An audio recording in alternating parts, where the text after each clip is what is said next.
How to recover Gmail account. Hi everyone, it's Sophia to assist you today. Without any delay, let's jump right in. First, go to Google Chrome and search Gmail Recovery Account Support. You'll find this kind of screen pop up. Click on Google Account Help.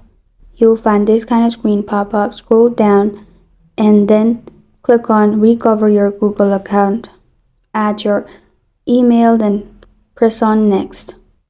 As you can see, Google was able to verify it's me, so I can simply log into my Google account. You need to do this only if your Google account is logged in previously on this device.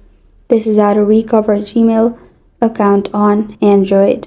Thank you for joining me today. If this video helps you out, please leave a like and subscribe for more. Got a question or want to suggest a topic? Comment below. I'm Sophia signing off. Until next time.